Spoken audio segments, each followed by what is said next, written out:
Hello, this is Idodmg and welcome back to the channel. In this Dwarven Realms video, I want to talk to you about the two-handed weapon and all the different abilities you can find with it, which abilities I think are the best, and also the mastery that you can unlock as well.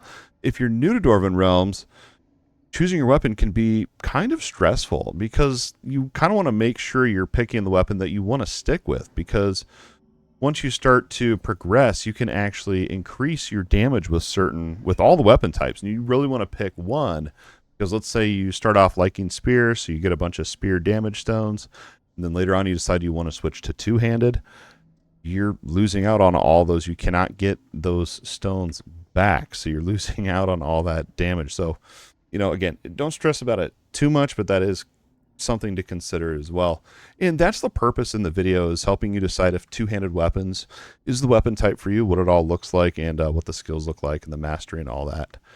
We're going to go ahead and talk about two-handed weapons. All the different weapons in the game pretty much have the similar type of passive skill tree. It's not really even a skill tree, but passive and ability setup anyway. So there's spears, mauls, and staves, two-handed, one-handed, archery, and magery. We're going to be talking about two-handed. Now, all these are kind of similar in the sense that they have primary attacks and secondary attacks, and you can have one active from each category at a time. You can see some have more primary, some have more secondary. It just kind of depends. In this video, we're talking about two-handed, and they all are very similar in leveling them up increases the damage, crit chance, and crit damage pretty much all the way up while you're leveling until you get to the second to last kind of node here. And this is like the mastery node. I don't know what it's actually called, but this is kind of what gives it a special skill. So like Spears has a spectral army, and we're talking about two-handed though, so we're not going to go through all the weapons. But this one has Colossus Warrior. And what's going to happen, and I'll show you in the video what it looks like, it summons an ancient gargoyle that damages nearby enemies. Taking its form reduces all offhand cooldowns by 50%. The cooldown is pretty nice, although it's not like super crazy wild, but it is nice. We'll talk about it all though. And then all the different skills, I want to go ahead and compare and just kind of show you here what they each look like. And if you want to, you can pay attention to the damage on the dummies. I do have just a weapon on, so we're just testing that weapon damage. We will pick up Gargoyle if it pops up as well, and I'll kind of show you that. And I'll throw on the offhands when the Gargoyle pops up so you can see what that looks like. The very first ability we're going to try out here is called Pyroquake Fury. Unleash a furious earthquake, engulfing enemies in a shock. Here's what it looks like. You can kind of see the little fire wave there. I know we got Gargoyle, but we're going to talk about that in a minute here. So this is what your Pyroquake Fury looks like. It's that little fire wave right there, okay? So it's just a frontal area. And then I kind of want to get some energy back so I can show you. We'll just use a potion. So here's what it looks like if we spam it a little bit. There you go. I personally don't like this one just because it is only frontal. I tend to like abilities that go on a 360 around me and have the most hit area, hit radius. Next up is Arcane Spin. Spin wildly with your weapons, damaging all around you. Arcane Spin. Here's what it looks like. Pretty cool. I liked this one leveling up. And you can already see this one, I think, is doing a little bit more damage.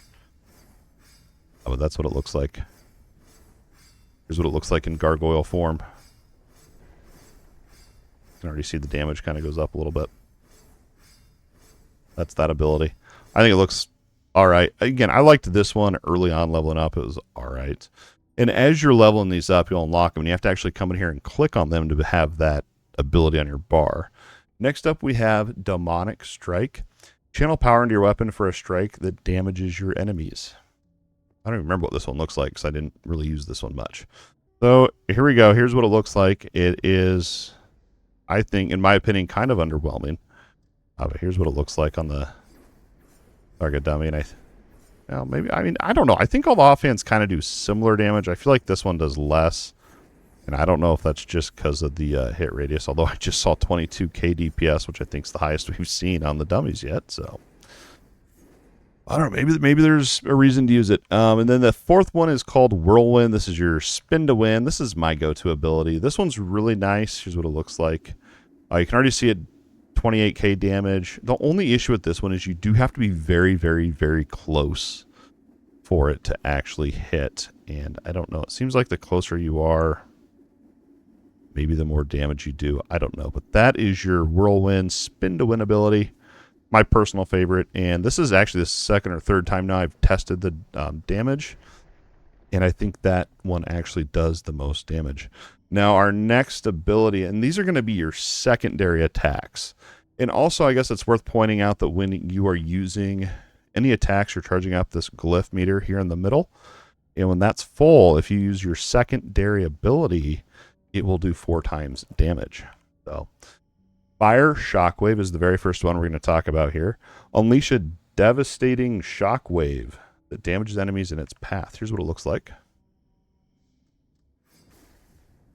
Little nice, kind of an upgrade version of that, what was it called?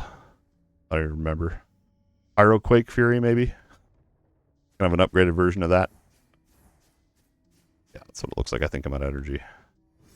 Pretty cool, pretty cool. And it's the first secondary that you'll unlock. It's pretty good. I personally like this one better, though. This is God's Wrath. Channel divine powers through your weapon, delivering a blow that strikes the very earth. This one, I think, does more damage for sure. And in my opinion, looks a little cooler as well. I know that's not a very important thing, but it does do more damage, I think. Oh, you got to remember, the other one I used with the 4 times multiplier on it. That's why the other one did more damage. But that is all of your primary and secondary attacks here. I use Whirlwind, and God's Wrath is my go-to for the two-handed attacks. They seem to be the most fluid, they do the most damage, and I like their hitboxes a little bit better. But it's all going to be up to you and your own preference. Like, you know, maybe you like this one a little bit better that hits in the front. You know, maybe you don't mind, like maybe you're going to be backing up and hitting enemies behind you or something like that, which would work in a rupture. Again, that's kind of personal preference on which one, but that's what I do. I go with Whirlwind and God's Wrath. Now, I want to go ahead and talk about the Colossus Warrior. This is the class's mastery, and I was really, really pumped. It sounded the coolest out of all the weapon abilities, and I couldn't wait to check it out. When I unlocked it, I don't know, I seem like I always get my expectations like too high for new abilities, and then I always feel a little bit underwhelmed, like I really kind of, you know, amp it up in my head. But it is still cool at the end of the day. It's just not as cool as I thought. I don't know what I was thinking of, but so it is out right now. So you got to remember, it is a gargoyle that spawns on the field. There'll be a big purple circle around it that you have to stand in, and then when it explodes, you'll take the gargoyle's form. And while you're in that gargoyle form, your offhands are going to have a 50% cooldown reduction, basically. And so we're going to throw those on to show that off. So here we are. And once it blows up, we take on the gargoyle form. It's pretty cool. I like this. My only issues with this is that giant purple circle. If you're like me, you've been trained that if there's an AoE on the ground, get out of there, you're going to die. And so there's a lot of times where I get out of the AoE, even though it's my buff and my gargoyle form that I should be picking up. So that's the only kind of issue I have. But it does do a call out in the middle of your screen as well. So honestly, once you've played with it enough and you've gotten used to it, it's not that big of a deal. And gargoyle form's pretty cool, especially with your offhands that, you know, proc. Like I'm running arcane orbs, so when we go into that gargoyle form, you're going to see even more of those orbs out. It's actually pretty wild. In theory, we'll see if it actually works. I swear in ruptures it spawns way more than it does here in the home fort, yeah. But that is gargoyle form. That is your two-handed passive skills. Thank you so much for hanging out with me here today. And that's going to wrap up this Dwarven Realms two-handed skills and passive tree overview. If you found this video useful and or entertaining, don't forget that like button and subscribe to the channel if you think I've earned it. Please consider becoming a YouTube channel member today as well. Don't forget, your view alone means the absolute world. As always, thanks for watching, and we'll see you in the next video.